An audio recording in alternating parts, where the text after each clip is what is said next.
হারাম যদি আমি ভক্ষণ করি, নামাজ যতই পড়ি না কেন, রোজা যত রাখি না কেন, হজ যত করি না কেন, যাকাত যত দেই না কেন, কোনো কিছু আল্লাহর দরবারে কবুল হবে। প্রতিবন্ধকতা কোথায়? ওখানে।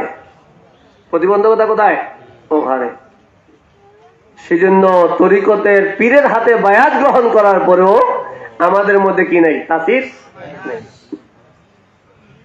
ওনাদের কথা খরম শুনেছে, আমাদের কথা আমাদের ঘরের বউ শুনে না, আমাদের সন্তান শুনে না।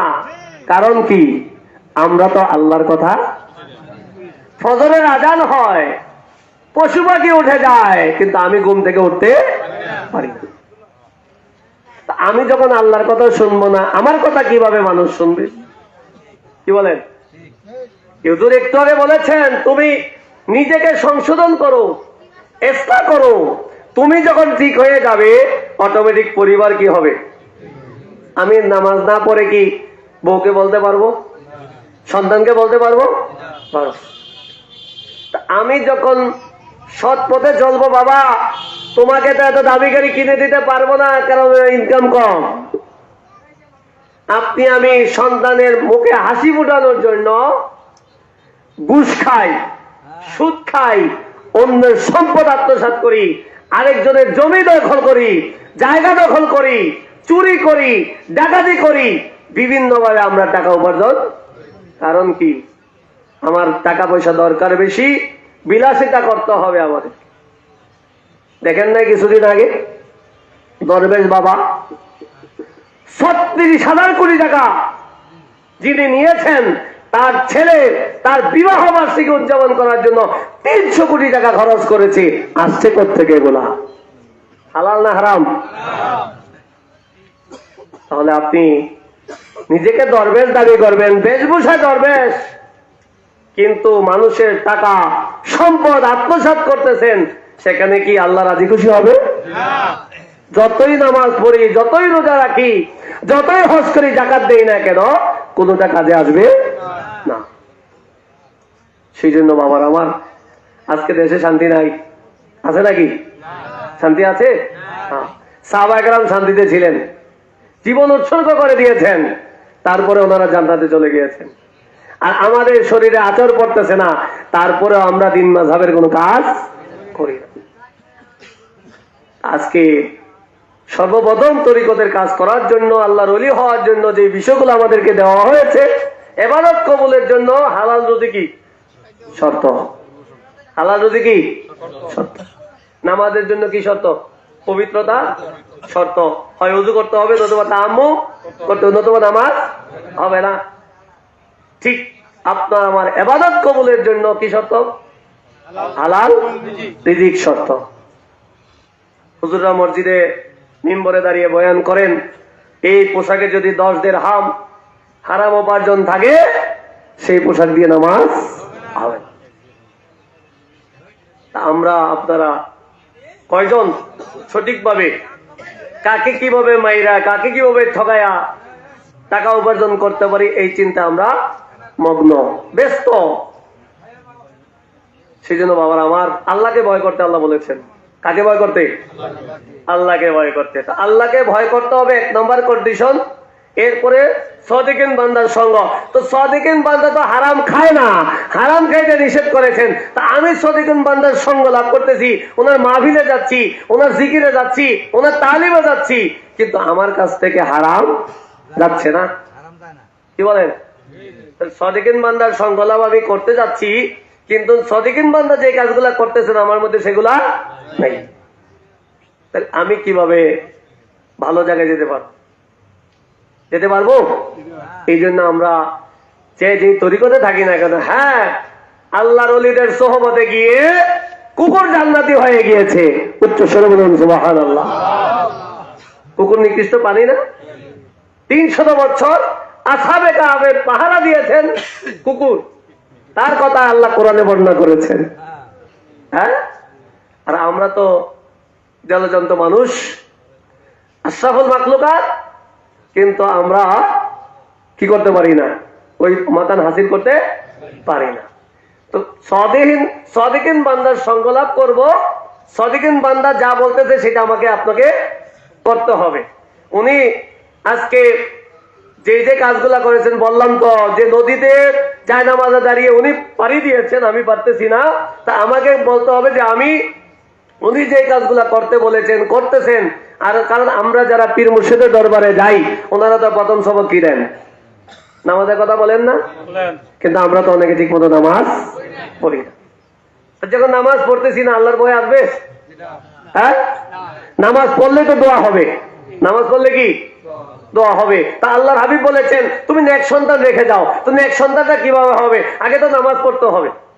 নামাজি যখন হবে তার জন্য টাকা পয়সা যা কিছু আপনি রেখে যান, সন্তান নামাজে যাবে, যাওয়ার পরে বাবার জন্য দোয়া করবে, রব্বির হামহুমা কামা। এই সন্তানকে তো আমাদের গড়ে তুলতে হবে, ওইভাবে তুলতে হবে কিনা?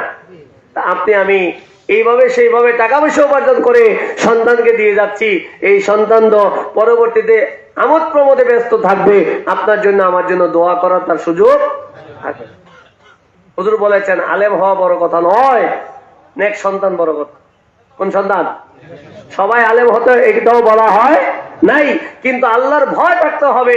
এবং যে জ্ঞান অর্জন করলে আমি আল্লাহ রাসূলকে পাবো, সেই জ্ঞান আমাকে লাগবে। নামাজ পড়তে সূরা কেরাত লাগবে, মাসলা মাসাইল জানা লাগবে, রোজা রাখার জন্য মাসলা মাসাইল লাগবে। এই 2 দিন পরে লাইলাতুল মেরাজ আছে কিনা? নফল কি? নফল সোমবারের রাতে লাইলাতুল মেরাজ।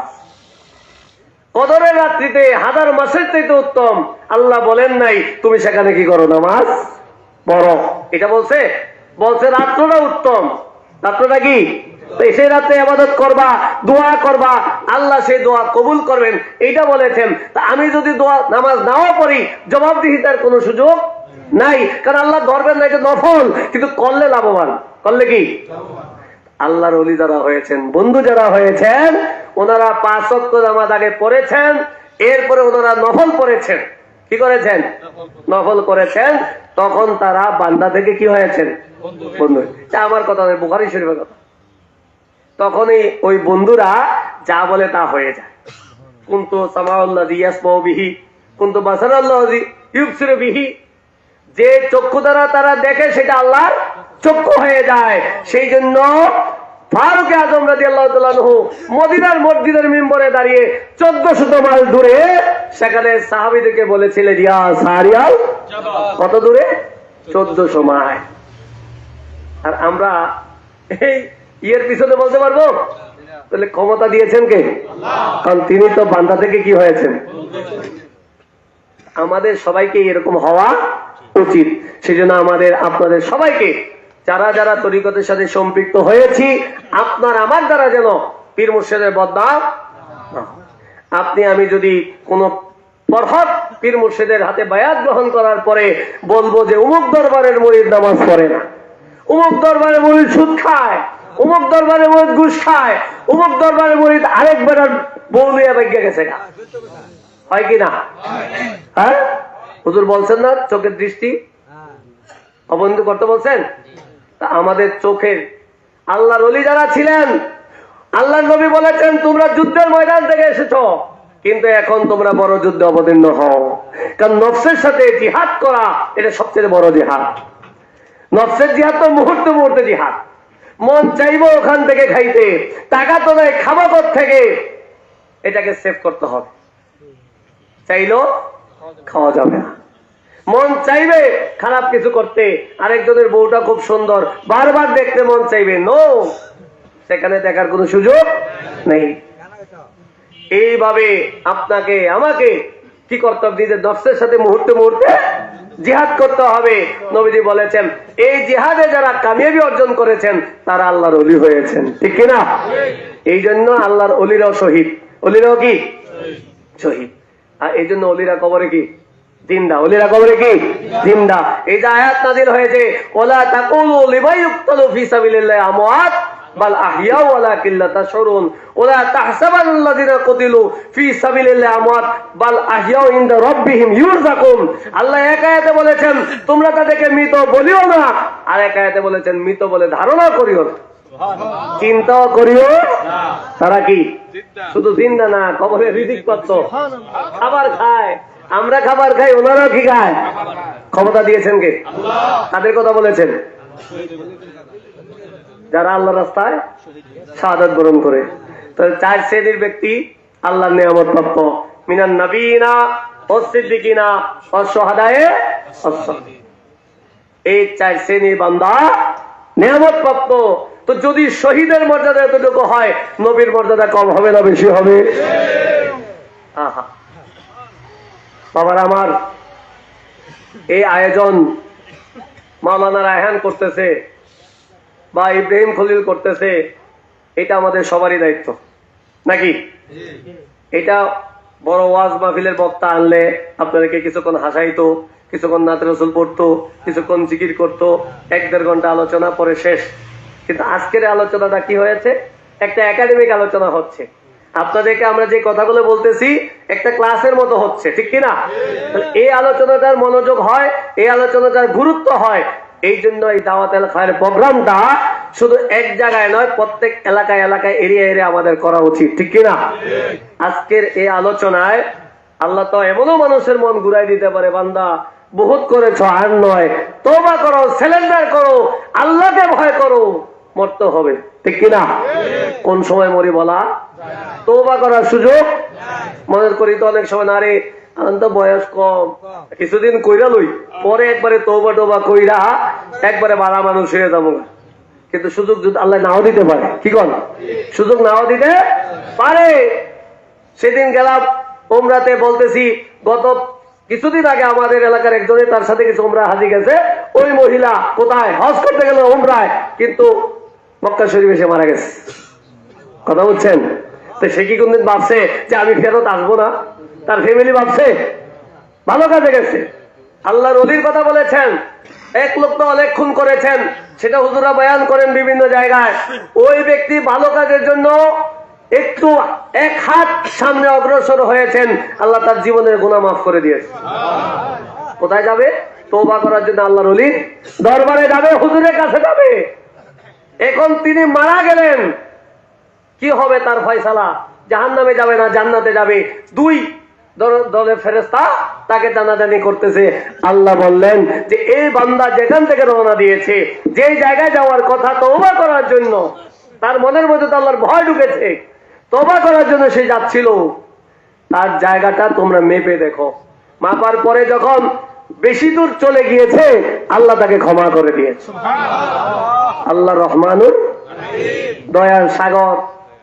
আপনি আমি নাফরমানি করি, কত মানুষ জানে না, কত আকাম কুকাম করি, কিন্তু ঠিকই আল্লাহ আমাদেরকে খাওয়ায় নাকি? আর আমাদের যদি মালিকে কোনো জানে ফাঁকি দিছি কাজে, বেতন দিব? ধরবো না? চাকরি বাতিল? আল্লাহ তো এইভাবে আমাদেরকে করতেছেন। আল্লাহ দয়ার সাগর, আল্লাহ গাফুরুর রহিম, আল্লাহ ক্ষমাকারী। আল্লাহ তো বান্দা তুমি ক্ষমা চাও, কারণ বান্দা গুনাহ করবে, শয়তানের প্ররোচনায় পড়ে, আল্লাহ তাদেরকে কি করবেন? কিন্তু সময় থাকতে তওবা করতে হবে।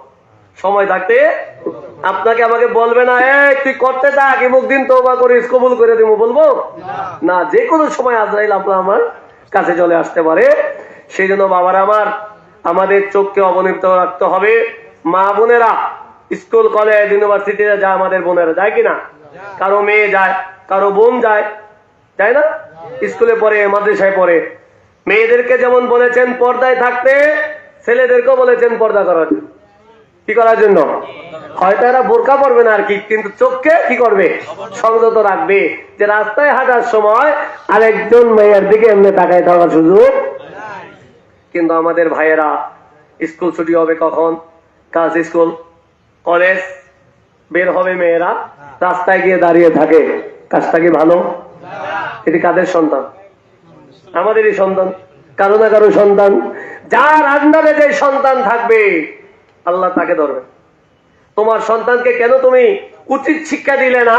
ধর্মীয় শিক্ষা কেন দিলে না? সন্তানকে কেন তুমি বারণ করলে না?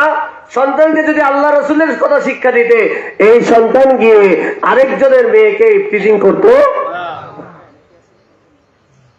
আমরা নিজেরা সচেতন হওয়া উচিত, কারণ আজকে আপনার ছেলে আরেকজনের মেয়েকে করতেছে, আপনার মেয়েকে তো আরেকজনের ছেলে করতে পারে, পারে কিনা?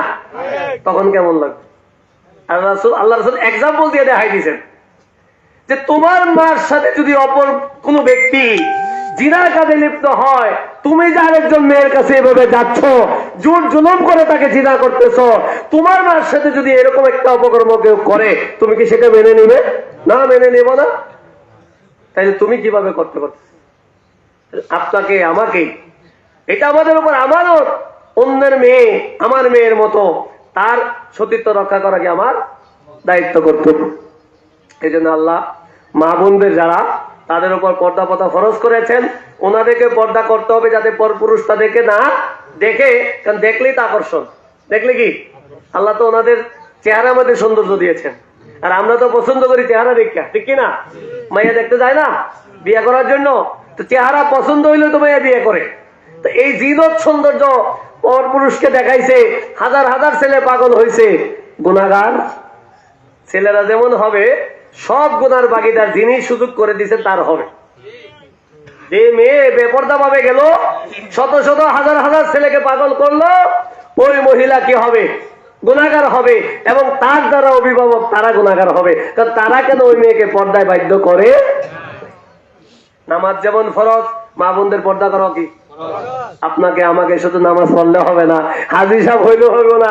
বউ গেছে মার্কেট করতে বেপর্দা ভাবে, মেয়ে গেছে মার্কেট করতে বেপর্দা ভাবে, অপর পরপুরুষ দেখতেছে, আপনি হাজি সাহেব হইয়া 5 ওয়াক্ত নামাজ মসজিদে গিয়ে পড়বেন, সারাক্ষণ জিকির করবেন, দুরূদ শরীফ পড়বেন, এই জিনিসগুলা করার পরেও আল্লাহ আপনাকে ধরবে, আল্লাহ আপনাকে। সেই জন্য বাবার আমার, আপনারা আমরা নিজেরা সংশোধন হব, আমাদের মা বোনদেরকে সংশোধন হতে হবে, নতুবা আমাদেরকে জাহান্নামে জ্বলতে হবে, জবাবদিহি করতে হবে। রব্বুল আলামিন হাকামুল হাকিমিন আমাদের সবাইকে এই পবিত্র রজব মাস, হুজুর বলেছেন শাহরু রজব শাহরুল্লাহ, রজব মাস কার মাস? আল্লাহ। শাহরু শাবান, নবী বলেছেন শাহরি, এটা হচ্ছে আমি নবীর মাস। আর শাহরু রমজান শাহরু উম্মতি, আর রমজান মাস হচ্ছে আমি নবীর উম্মতের মাস। উচ্চ স্বরে বলুন সুবহানাল্লাহ। নবী দোয়া করেছেন আল্লাহুম্মা বারিক লানা ফি রজব ওয়া শাবানা ওয়া বাল্লিগনা ইলা রমজান। আল্লাহ আমাদেরকে রজব মাস শাবান মাসে বরকত নাযিল করো, এবং আমাদেরকে রমজান পর্যন্ত পৌঁছে দাও, কারণ সেখানে তো নেকি আর নেকি। তো এখন থেকে শুরু, এখন থেকে কি শুরু। তা আমরা এই রজব মাসে যতটুকু পারি রোজা রাখবো, বিশেষ করে লাইলাতুল মেরাজ, লাইলাতুল বারাত, লাইলাতুল কদর, এই রাত্রগুলোতে আমরা ইবাদত করব। আল্লাহকে সিজদা করলে কোনো লস আছে? বলেন। তাহাজ্জুদ পড়ি না, নফল ইবাদত। তাহাজ্জুদ কি? নফল। আপনি সালাত আওয়াবিল, এটা কি? নফল। ইশরাক নামাজ কি? নফল। চাষের নামাজ কি? নফল। তা আপনি আমি যেই রাত্রিতে আমার নবী আল্লাহ দিদারে গিয়েছেন, আমাদের জন্য 5 ওয়াক্ত নামাজ উপহার নিয়ে এসেছেন, এত বড় নিয়ামত যিনি দান করেছেন, শুকরিয়া আদায় করেও তো নামাজ আদায় করা দরকার। এখন যদি কয় না, এদিকে নামাজের ব্যাপারে নবী কোনোদিন বলে নাই, নামাজ পড়বো না, পড়া বেদাত, এই কথা বলে কি নামাজ থেকে বিরত থাকার সুযোগ আছে? করলে কি বেদাত? কে বলছে বললে বেদাত? নামাজ পড়বো, যত সাজদা আল্লাহকে করবো তত আল্লাহ কি? আল্লাহ নবীকে আল্লাহ দিদার দিয়েছেন, এত বড় নিয়ামত কোন নবী? মুসা আলাইহিস বলেছেন রব্বি আরনি, আল্লাহ তোমাকে আমি দেখতে চাই, তুমি আমাকে দেখা দাও। আল্লাহ বলে দিয়েছেন লান তারানি, মুসা তুমি কখনো দেখতে পারবে না। আমার নবী তো আল্লাহকে কিছু বলেই নাই, নবী তো আরাম করতেছেন উম্মে হানির করে। আল্লাহ তো জিবরিল যাও আমার নবীকে দেখে লা মকানে নিয়ে আসো। জিবরিল গেলেন, নবী তো আরাম করতেছেন, ঘুমাচ্ছেন, কারণ আমার নবীর ঘুম ডিস্টার্ব করার কোনো সুযোগ নাই। জিবরিল জানে, কেমনে জানে? মাওলা আলী শেরে খোদা রাদিয়াল্লাহু তাআলা আনহু নবী আসরের নামাজ পড়ে খাইবারের যুদ্ধের সময় উরুর মধ্যে আরাম করতেছিলেন নবী। মাওলা আলী শেরে খোদা নামাজ আসর পড়ে নাই, উনি চিন্তা করলেন নবী তো আরাম করতেছে, আসরের সময় চলে যাচ্ছে, কন্দন করতেছেন নামাজের মহব্বতে। কিসের মহব্বতে? নামাজের মহব্বতে। আমাদের তো কখন কোন দিকটা নামাজ চলে যায় আমাদের খবরও থাকে না, আর উনি নামাজের জন্য কন্দন করতেছেন। এদিক দিয়ে নবী আরাম করতেছেন, ওদিক দিয়ে নামাজ ছুটে যাচ্ছে। আমি এখন করব কি? নবীর ঘুম ভেঙে যাবে না। তিনি তারপরে কন্দন করার চক্ষু পানি যখন নবী চেহারা মোবারকে বললো, নবী চোখ খুলে বলে আরে কি হয়েছে? ইয়া রাসূলুল্লাহ, আমি তো আসরের নামাজ পড়ি নবী বললেন, তুমি কি আসর পড়তে চাও? হ্যাঁ ইয়া রাসূলুল্লাহ, আমি নামাজ পড়তে চাই। আল্লাহর নবী ডুবন্ত সূর্যকে ইশারা দিলেন, আসরের জায়গায় সূর্য চলে আসলো, সেই জায়গায় মাওলা আলী শেরের কথা নামাজ আদায় করলেন, আবার সূর্য অস্তমিত হলো। উচ্চ স্বরে বলুন সুবহানাল্লাহ। তো নবীর ঘুম ঠিক রাখতে গিয়ে মাওলা আলী শেরের কথা নামাজ ছেড়ে দিয়েছেন। তো জিবরিল বলতেছে, নবী তো এখন ঘুমে, এ আল্লাহ এখন আমি কি করবো? তোমার নবী তো ঘুমাচ্ছে। আয় জিবরিল, কাব্বিল কাদামাইহি, তুমি নবীর কদমের মধ্যে চুমু দাও। কি দাও? আমরা হলে তো বললাম ডাক দে, বেটা ডাক দে। কি আল্লাহ কি কয়? কদমে। নবী ঠান্ডা অনুভব করে চোখ খুলে বললেন, কি জিবরিল, কি হয়েছে? ইয়া রাসূলুল্লাহ, আপনাকে দাওয়াত দিয়েছেন আল্লাহ। কোথায় যেতে হবে? আল্লাহর। এতগুলো ঘটনা ঘটেছেন, কোরআন শরীফে আছে, হাদিসে পাকে আছে। এরপরে আমাদের অনেক ভাইয়েরা বলে নবী নাকি ঘুমে কি করেছেন? মেরাজ করেছেন। উচ্চ স্বরে বলুন নাউযুবিল্লাহ। এই সমস্ত নাফরমান উম্মত কি নবী শাফাত পাবে? আরে নবীর মেরাজকে এক বাক্যে সিদ্দিক আকবর স্মরণ করার কারণে, মেনে নেওয়ার কারণে ওনার উপাধি সিদ্দিক হয়েছে, ঠিক কিনা? শুধু নবীর মেরাজকে বিনা কি করেছে? বিনা দলিলে শুধু আয়েশা, আবু বকরকে বিজগাট করতে চেয়েছিল আবু জাহেল। বলেছিল তোমার নবী নাকি গত রাতে কোথায় গেছে? আরে বাইতুল মুকাদ্দাসে গেছে। কোথায়? এখান থেকে ওখানে তো 6 মাসের দূরত্বের রাস্তা, কিভাবে গেল? এটা তো সম্ভব না। কে বলেছে? নবী বলেছে। তো নবী বললে সত্য বলেছে। নবী বললে, উনি এই কথার উপর স্বীকারোক্তি দেওয়ার কারণে আল্লাহর পক্ষ থেকে ওনার উপাধি কি হয়েছে? আজকে দেখেন কয়জনের নামে সিদ্দিক আছে? আসেনি? ওনার নাম তো আবু বকর, ওনার নাম কি? আবু বকর, কিন্তু উপাধি কি? সিদ্দিক। কেন হয়েছে? নবীর মেরাজকে বিনা বাক্যে, বিনা পরীক্ষায় উনি গ্রহণ করে নিয়েছে। সেই জায়গায় উনি নবীর মেরাজকে এইভাবে মেনে নিয়ে যদি সিদ্দিক হয়ে যায় আর নবীর উম্মত দাবি করে, আজকে নবীর মেরাজকে অস্বীকার করা হচ্ছে, তারা কিভাবে নবীর উম্মত দাবি করতে পারে? সম্ভব? সম্ভব? সেজন্য তাদের থেকে আমাদের দূরে থেকে, আল্লাহর ওলির সোহবতে থেকে ইসলামের সঠিক রূপরেখার উপর আমাদেরকে আমল করতে হবে। রব্বুল আলামিন আহকামুল হাকিমিন আমাদের সবাইকে ইসলামের সঠিক রূপরেখার উপর আমল করে কবরে যাওয়ার তৌফিক দান করুক। সকলে বলুন আমিন। ওয়া আখিরি দাওয়ানা আনিল হামদুলিল্লাহি রাব্বিল আলামিন। আসসালামু আলাইকুম ওয়া রাহমাতুল্লাহি ওয়া বারাকাতুহু।